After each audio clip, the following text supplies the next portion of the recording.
Bola Não Para está no ar para você, no canal de São Paulo, já em 2020, para falar muito esporte para você nessa nova temporada. Falando, claro, de esporte olímpico, futebol, todos os esportes sempre em destaque por aqui no canal de São Paulo, através da Vivo TV, canal 18 digital, 26 Vivo Fibra, ou no site do canal de São Paulo, um novo site do canal de São Paulo, canalsp.com.br. Você pode conferir, inclusive, o canal de São Paulo tem seu canal no YouTube. Você pode se inscrever no canal ou assistir o meu programa no meu canal no YouTube, canal do Fred Júnior. Se inscreva lá, assista, sempre tem um programa muito legal para você falando de esporte. Com muito prazer, vamos falar de basquete 3x3, que tem novidades em 2020, vira modalidade olímpica, os seus olhos voltados aí para os Jogos Olímpicos Tóquio, no Japão. Eu estou com o Gustavo Braco, que é manager do São Paulo DC, que é a melhor equipe de basquete 3x3 do Brasil. Gustavo, obrigado por estar aqui no nosso programa, vir aqui aceitar o nosso convite para participar do A Bola Não Para. Quero que você fale um pouquinho desse São Paulo DC. Está no topo e está faz tempo e vem fazendo um grande trabalho no basquete 3x3. Um grande abraço, viu, Gustavo? Obrigado, Fred. Obrigado mais uma vez pelo convite.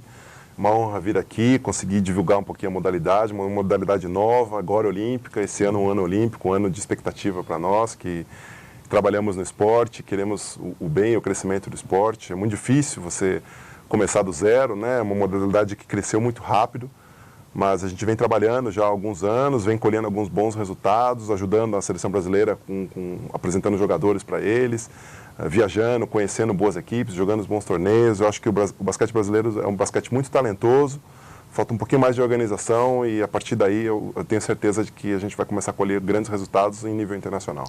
Como que foi a temporada 2019 para vocês, Gustavo? A temporada 2019 foi uma temporada muito importante para nós, porque marcou o crescimento de uma nova era no São Paulo DC.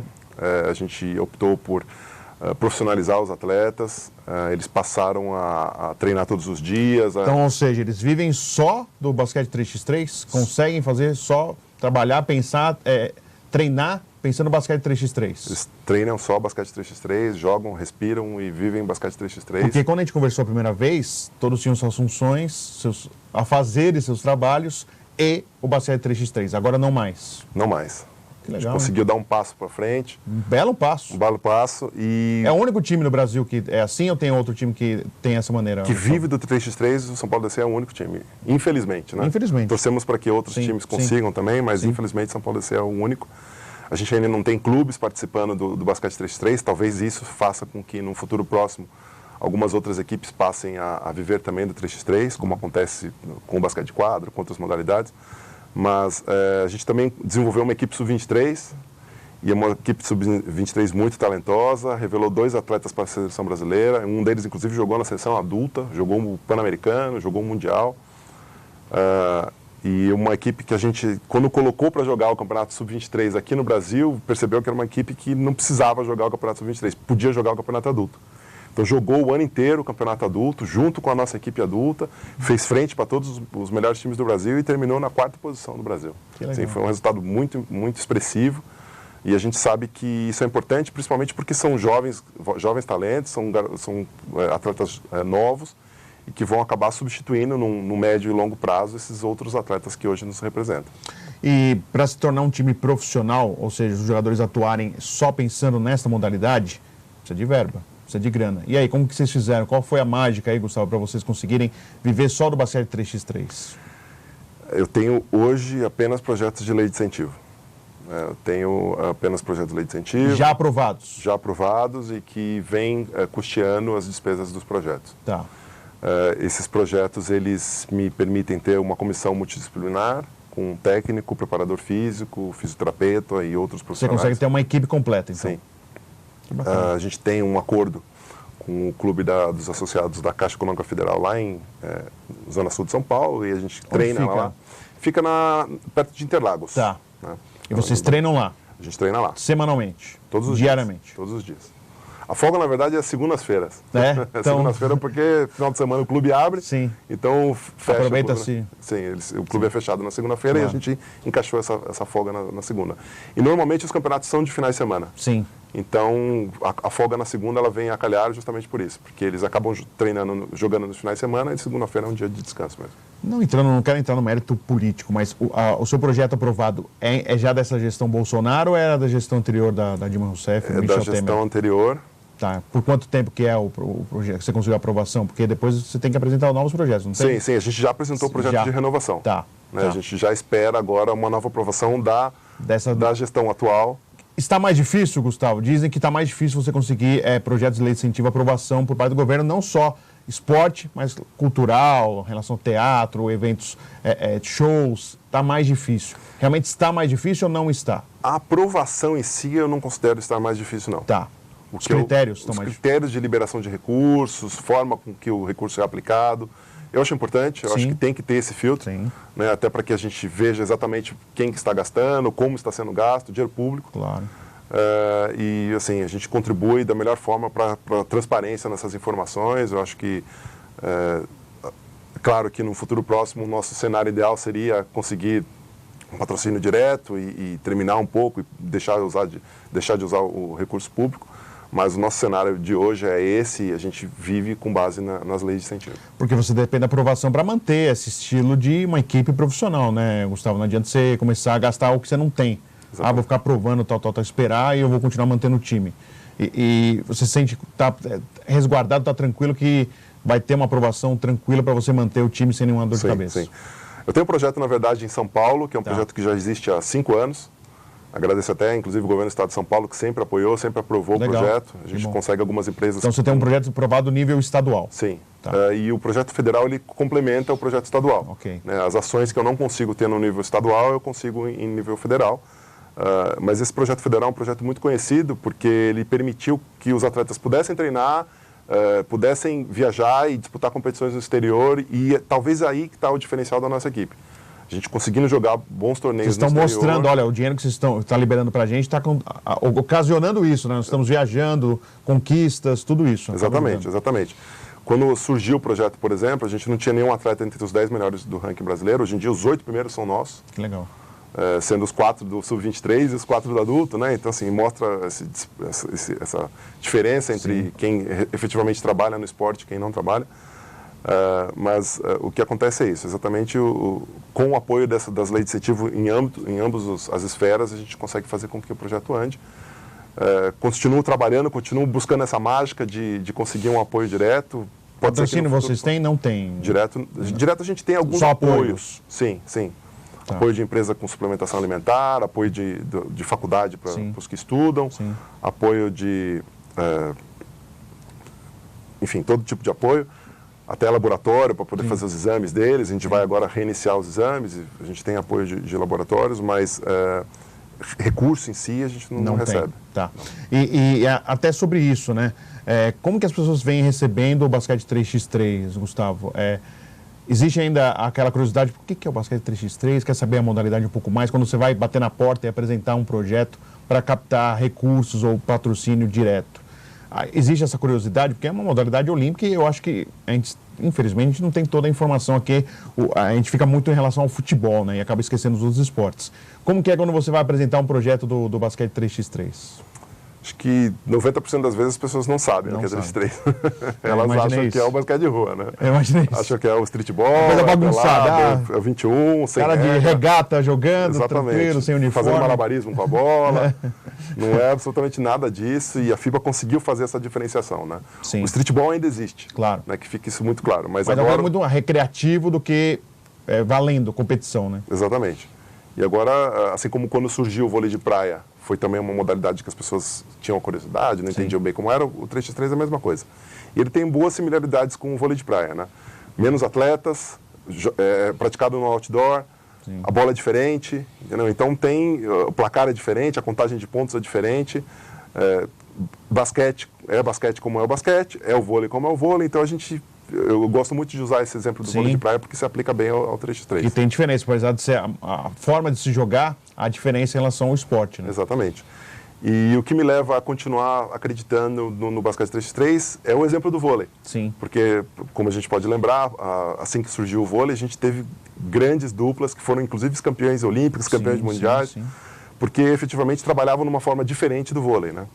O vôlei brasileiro, o masculino e o feminino, sempre foi um vôlei muito ativo e campeão, só que o vôlei de praia, quando surgiu, também foi. Claro. Então, assim, por que o basquete 3x3 não vai seguir o mesmo caminho, né? Sim. E é exatamente aí que a gente tenta trabalhar. Aproveitando até sobre isso, né, Gustavo? E é bom a gente apresentar, já que você disse, 90% não conhece tanta modalidade. Vamos só explicar uma forma até didática, rapidinho, para o pessoal entender. Meia quadra, 3 de um lado, 3 do outro, jogando. Vai até 21, é isso a contagem? Máximo 21 pontos ou 10 minutos. Tá. Um reserva, que substitui a cada bola parada. Automaticamente, né? Sim. A bola parou, você já pode substituir. É um jogo que efetivamente acontece a substituição sempre. Tá. É muito rápido, muito cansativo. Né? Sim. A gente vê muitos exemplos de atletas da quadra que fazem um teste no basquete 3x3 e não vão bem. Não conseguem jogar, porque é um jogo muito explosivo. Eu comparo, inclusive, com o atletismo. Tá. Né? Enquanto o basquete normal é 1.500, é 3.000 metros, o basquete 3x3 é o 100, é 200 metros. Sim. Você precisa de explosão, você precisa de agilidade. Então, realmente, é uma outra modalidade completamente diferente. E a gente, inclusive, na parte preparatória dos atletas, faz uma preparação diferente. A preparação técnica e física é completamente diferente do basquete de quadra. É muito mais puxado, acho que a parte física, em relação ao basquete de quadra. Exatamente. Né? Os treinamentos são muito mais de explosão do que de resistência. Tá. Porque o esporte é assim. Aí, rapidinho, algumas características. Sai a cesta, você levou, o seu time tomou uma cesta. Como que vocês saem com a bola? Já saem direto debaixo do garrafão, já começa a sair? A bola cai, a gente já pega a bola e pode sair batendo a bola ou você pode sair passando. Tá. Né? A única obrigação que você tem é sair da linha dos 3 pontos ou 2 pontos, que é o caso, né? A pontuação também é diferente. É 2 e 1. 2 e 1. 2 e 1. Tá. Fora da linha dos 3 pontos, que é a linha de 9 metros, vale 2 pontos, e dentro vale 1 ponto, lance livre vale 1 ponto também. Tá. E essa diferença é muito importante também, porque no basquete de quadra, uma cesta de 3, ela não vale tão mais que uma cesta de 2. Já no basquete de 3x3 ela vale o dobro. Entendeu? Então, se você tem um time que é perito em bolas de 2 pontos, você acaba levando uma vantagem nesse esporte. E é isso que vocês trabalham, por exemplo, Gustavo? Sim.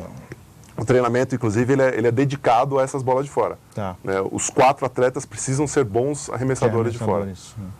Os times que não têm bons arremessadores, eles se cansam muito para chegar aos 21. E como os campeonatos eles são de várias partidas dentro do mesmo dia, se você não termina os jogos rápido, você se cansa mais ainda. Sim. Entendeu? Então, quanto mais fôlego você salvar para poder guardar para o final do campeonato, melhor. E para isso você precisa acertar essas bolas de fora. Bacana. E um pivô que já foi pivô de quadra, consegue jogar o basquete 3x3 ou sofre jogando basquete 3x3? Eu já joguei, né? Eu com 2 que era pivô, né? 2 e 5. Já joguei, tive alguma dificuldade. É mais difícil, não é? É mais difícil. Porque, justamente por causa disso, os atletas eles são mais completos. Usando o exemplo das equipes do exterior, da Sérvia principalmente, que são dentro do top 10 equipes do mundo, 5 são da Sérvia, a gente vê qual que é o biotipo dos atletas. 5 são da Sérvia? Sim, impressionante. 2 dos Estados Unidos, 5 da Sérvia, uma da Holanda e uma da Eslovênia. Uau. Então a gente vê qual que é o biotipo dos atletas. E eles são todos muito altos, todos muito ágeis, todos com características bem parecidas. É claro que um se destaca mais por uma qualidade, outro se destaca por outra, mas em tese todos conseguem fazer todas as funções dentro da quadra. Pegam rebote, arremessam, bloqueiam, defendem muito. É um esporte de muita defesa, é um esporte que permite muito mais o contato. Né, e isso torna os jogos um pouco, se você olha pela primeira vez você pode até achar um pouco mais agressivo, mas não são, realmente, ele permite, o esporte permite o contato, sem violência, claro. Mas é um esporte muito bacana, eu sou um apaixonado, sou ex-jogador da seleção brasileira, inclusive, e talvez por isso eu esteja até hoje navegando aí nesse mar de 3x3. Legal. Vamos ao intervalo, primeiro bloco chegando ao final e já voltamos com mais A Bola Não Para, falando de basquete 3x3. Gustavo Braco, que é manager do São Paulo DC, vai falar da modalidade, claro, vai falar um pouco mais, que é uma modalidade olímpica, e vai falar da sua equipe, que vem muito bem, né? A principal equipe brasileira no basquete 3x3. Já voltamos no A Bola Não Para.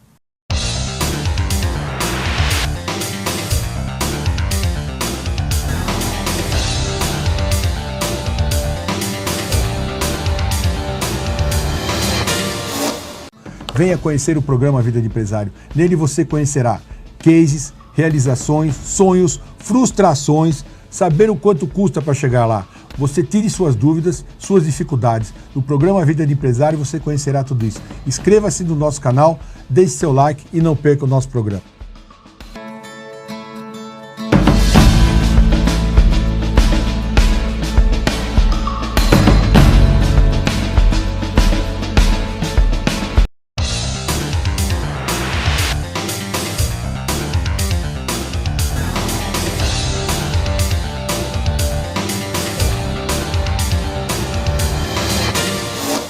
Estamos de volta, a bola não para você aqui no canal de São Paulo, através da Vivo TV, canal 18 digital, 26 Vivo Fibra, pelo site do canal de São Paulo, canalsp.com.br. Você que assiste toda segunda-feira, 8 da noite, uma entrevista inédita aqui no canal de São Paulo do A Bola Não Para, com chances de reprises na terça-feira, 10 da noite, quinta às 15h30, sexta, 17h15 e no sábado, 21h30. E você pode assistir meu programa também através do YouTube, no meu canal, o canal do Fred Júnior. Se inscreva lá, assista o programa A Bola Não Para. Aqui falando de basquete 3x3, já falamos, né, nesse ano novo de 2020, é uma modalidade olímpica, estará em Tóquio, no Japão, estreando na Olimpíada 2020, importante, né, sempre novas modalidades, você conhecer novos esportes, e o basquete 3x3 já está numa caminhada há um tempinho já, e eu estou com o Gustavo Braco, que é o manager do São Paulo DC, que é a principal equipe de basquete 3x3 do Brasil. Gustavo, até aproveitando, já é parte do calendário ou ainda não é parte do calendário olímpico o basquete 3x3? É um teste, a modalidade no Japão, ou já não? A partir das próximas edições também teremos o basquete 3x3. Assim como a escalada, o surf, o skate e alguns outros esportes, o basquete 3x3 já é uma modalidade oficial. Já faz parte do calendário. Já faz parte do calendário. Não está testando, né? Não. Já foi aprovado, inclusive... Que o futebol de salão é uma modalidade, por exemplo, que vem tentando entrar no calendário olímpico e falar, vamos testar, ele ainda não conseguiu entrar. Tentaram em 2014 no Brasil, não deu certo. Então o 3x3 faz parte do calendário. Já faz parte. A gente vai ter agora em Tóquio a primeira disputa de medalhas olímpicas na modalidade. Isso está trazendo uma expectativa muito grande por parte dos atletas, né? Sim. A gente conhece, inclusive, alguns deles, eles estão ansiosíssimos para o início dessa competição. A gente vai ter antes, agora em abril, um pré-olímpico. Onde vai ser o pré-olímpico? Na Índia? Foi definida ainda a cidade, mas vai ser na Índia, isso já está definido. Com 20 equipes. 20 equipes. O Brasil masculino está classificado. O Brasil está classificado, foi um ranking, não foi, Gustavo? Foi pelo ranking de federações. E o Brasil ficou em qual lugar no ranking? O Brasil ficou em 15º, se não me engano, 15º. Tá. O Brasil tem uma parada dura, porque... Como que é o sistema do pré-olímpico? Todos contra todos? Não. São chaves. Chaves são... O Brasil, inclusive, já sabe quais são os times da chave. Não me preparei para essa resposta. Não tem problema. Eu lembro que tem Polônia, tem Japão, se não me engano. Enfim, não, o Japão é o país sede, já está classificado. Não lembro agora, mas... Mas tudo bem. Mas, assim, não será fácil para o Brasil. Não será fácil, porque principalmente os países em que estão jogando conosco o pré-olímpico, no ranking já são melhores que o Brasil. Estão à frente do Brasil. Estão à frente do Brasil. Então ou seja, o Brasil vai ter que se superar para conseguir uma vaga. O Brasil vai ter que se superar. Quantas vagas? São apenas 3 vagas. 3 vagas. Então, no pré-olímpico, o ouro, prata e bronze classificam para a Olimpíada. Aliás, eu estava vendo um pouquinho sobre isso. Na Olimpíada será também um torneio curto, entre aspas, né? Não tem tantas equipes, né, Gustavo? A Olimpíada são só 8 equipes. É isso que eu vi. 8 equipes masculinas e 8 equipes femininas. O filtro é muito grande. Muito grande. Nessa primeira vez em que o basquete vai acontecer na Olimpíada. Vai ser uma coisa bem tiro curto mesmo, coisa rápida. Curto. Né? Ainda não foi divulgado como vai ser a forma. Mas mesmo assim, com 8 equipes, é óbvio que... Provavelmente 2 chaves de 4, todo mundo contra todo mundo na chave. Classificam depois, 2, fez semifinal e final. Provavelmente isso. O Parque Olímpico já está construído. Está construído? Já está construído. Que diferença, né? Se fosse aqui no Brasil, os caras estão preparando. Né? Os japoneses já estão com tudo pronto para a Olimpíada, né, no ano que vem. E sem nenhum problema, sem nenhuma discussão de recursos, né? Já entrou, já fez e já está resolvido. Sim. Mas essa é a nossa expectativa, né? Que o Brasil consiga se preparar bem para esse campeonato. Sim. A CBB provavelmente agora no começo do ano vai decidir quem são os atletas que vão participar. Pelo que eu soube, vai ter um período relativamente longo de treinamento, mais do que o normal. Normalmente eles se reúnem às vésperas das competições. Agora parece que vão ficar uns 15 dias juntos, que já mostram um avanço. Interesse. Sim. E a gente espera que esse grupo que for escolhido realmente tenha bastante sorte e consiga buscar esse entrosamento nesses 10, 15 dias de preparação. Normalmente são convocados os melhores da modalidade ou é diferente a convocação de seleção em relação ao desempenho das equipes durante a temporada, Gustavo? A vantagem de você ter uma equipe que está com uma pontuação alta no ranking é ter mais chance de que seus atletas sejam convocados. Porque normalmente nos campeonatos, fora o campeonato mundial, que acontece todos os anos... Montam-se posições através do ranking, é isso? A FIBA ela obriga as confederações a convocarem atletas que são rotineiros do esporte. Então, por exemplo, do São Paulo DC, normalmente quantos são convocados? Ou não, isso não acontece? Não, isso acontece sempre, sempre. Tá. Desde que a gente surgiu, no mínimo 2 atletas. 2 vão para a seleção. Já teve uma época que os 4 foram, né? Pelo menos na primeira chamada, os 4 foram. O que nos deixa muito orgulhoso, né? Porque a gente entende que o trabalho está sendo feito de forma correta. Nessa última convocação agora foram 3 dos 8. Tá. E na lista final dos 4, 2 eram do São Paulo DC. Tá. A gente tem sempre 2 atletas representando a equipe. Então, com certeza, da equipe de vocês estarão nos Jogos Olímpicos atuando pelo Brasil. Jogos Olímpicos não, pelo menos no pré-olímpico sim. Se classificar. Sim, né? sim. Claro, mas no pré-olímpico sim. Sim, no pré-olímpico sim, com certeza.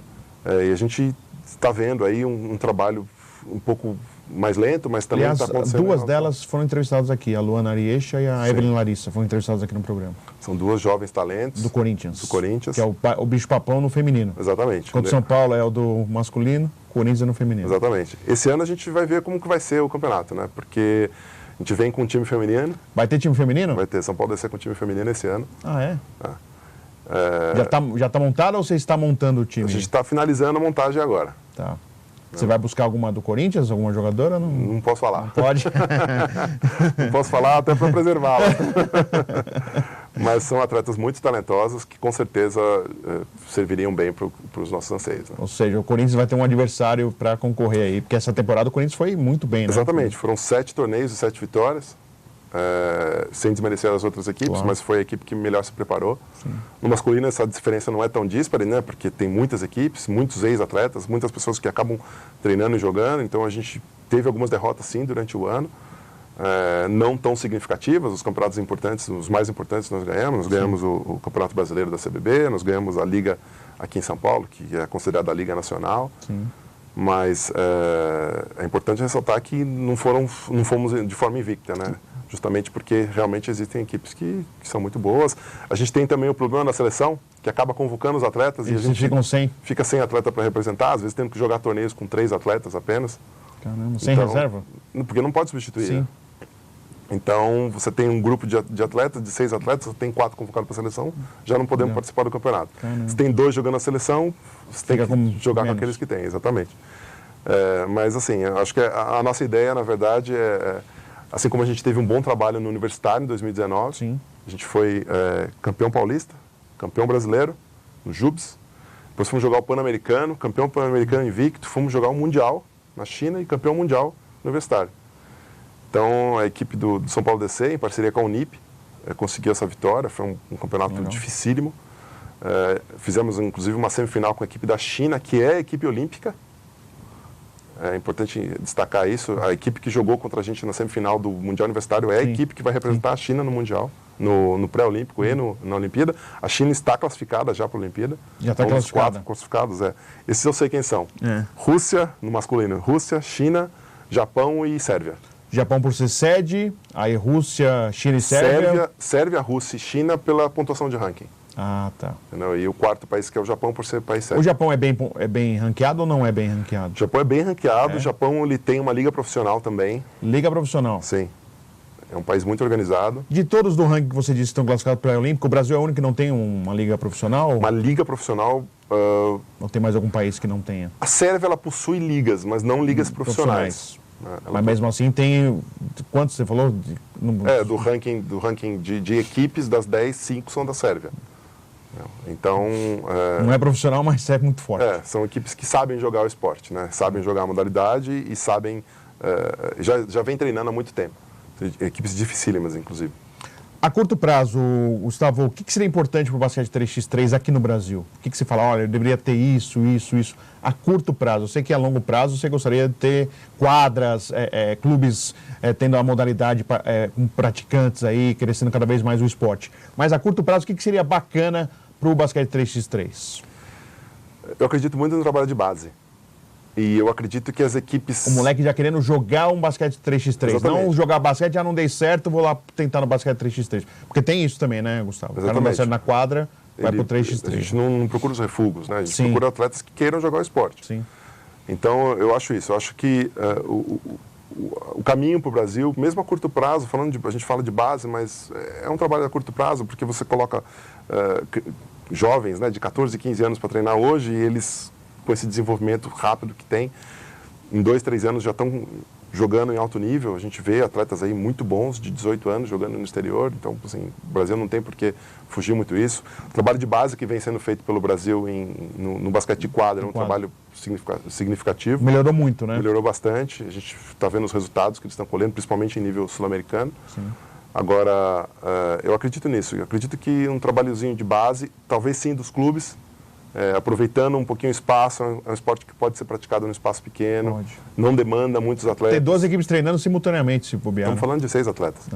Né? E você não vê equipes de clubes com no mínimo 15, 20 atletas jogando, né? Principalmente base. Sim. Então, com 6 você já conseguiria ter até duas equipes de base e fazer com que essas crianças ou adolescentes joguem num curto prazo, sim, significaria uma mudança significativa no país. É óbvio que você, sendo manager de um time importante que é o São Paulo, DC, você já deve ter batido na porta de alguns clubes tradicionais aqui de São Paulo, por exemplo. Já aconteceu isso. E qual que é o retorno? O que eles falam para você? Ah, não dá, não tem espaço. O que vocês recebem de retorno para quem ainda não teve ainda um Sírio, um Monte Líbano, Pinheiros, Paulistano, não terem aí, por exemplo, essa modalidade 3x3, já que, por exemplo, o Paulistano tem uma equipe na NBB, né? Campeã, inclusive. Sim. Mas o Paulistano não tem feminino. Sim. O Paulistano tem um trabalho de base muito forte no masculino, tem equipe profissional com investimento externo, mas não tem um trabalho feminino. Sim, eu já tentei, continuando tentando, só que eu me deparei com uma diversidade que eu jamais imaginava que fosse acontecer, que é um problema estatutário. Olha que engraçado, Estatuto? Né? Exatamente. É uma modalidade nova. Não consta no estatuto Não, aprovações para investimentos em modalidades novas é algo extremamente burocrático. Tá. E você conseguir, por exemplo, incluir um esporte novo nesses clubes renomados, você demanda uma alteração até estatutária. Ou seja, precisa de votação, conselheiros apoiando. Exatamente. Uma coisa muito mais política do que realmente esportiva. Totalmente, totalmente. É claro que nos clubes menores provavelmente não existe esse tipo de necessidade, mas os clubes grandes, que a gente já chegou a conversar, acontece. E isso acabou se tornando um entrave. Né? A gente acabou não conseguindo dar seguimento a esse tipo de conversa, porque sim, era uma ideia nossa de repente pegar a estrutura do São Paulo DC, que hoje acontece lá num clube. Levar direto para o... Exatamente. A gente já tem as leis de incentivo aprovada com o recurso para o pagamento dos atletas e dos técnicos, a gente já tem o recurso para o pagamento das viagens. Por a mão no bolso, o clube não ia ter quase nada. Praticamente nada. Né? Eu ia só a manutenção da quadra, que é luz, essas coisas, né? A gente tem até quadra. É? A gente tem até quadra. Que é uma quadra específica de polipropileno, não é a quadra normal, sim, é uma quadra parece um plástico. A gente tem a quadra para treinar e eles não iam precisar nem disso. Só que mesmo assim, esbarra nesse entrave e a gente não conseguiu até agora superar. É realmente complicado. Mas, enfim, não desisti, continuo tentando, continuo conversando, que fique aqui o recado para que num curto prazo a gente consiga fazer isso, porque realmente eu acho que a estrutura que eu conseguiria oferecer para os atletas de recuperação física, fisioterapia e toda essa estrutura por trás dos bastidores, num local só, ajudaria bastante. Gustavo, prazer recebê-lo aqui no programa. Antes, só para encerrar, aproveitando, o Gustavo trouxe aqui, vou aproveitar, não combinei com o Dedé, mas um bonezinho do São Paulo DC. Vou poder agora tomar sol sem ficar preocupado. Obrigado, meu Gustavo, muito obrigado pela presença. Boa sorte para a sua equipe, parabéns pelo que fez em 2019 e boa sorte para a modalidade nos Jogos Olímpicos neste ano 2020. Obrigado, Fred, obrigado a todos. Como eu falei, é muito orgulho vir até aqui mais uma vez, falar um pouquinho mais desse esporte que a gente ama tanto e a gente gasta tanta energia, tanto suor. E fica o recado aqui para que a gente consiga, no futuro próximo, desenvolver ele ainda mais, com novos talentos, quem sabe agora com um resultado no feminino, no sub-18, e torcer para que o Brasil consiga um bom resultado aí no pré-olímpico. Seria um marco na história do basquete, não só do 3x3, mas no esporte brasileiro, a gente poder participar da primeira edição dos Jogos Olímpicos agora em Tóquio. Legal. Agradecendo o Gustavo Braco, manager do São Paulo DC, principal equipe brasileira do basquete 3x3, aqui no A Bola Não Para, que volta na semana que vem, sempre com uma entrevista inédita para você. Até a próxima!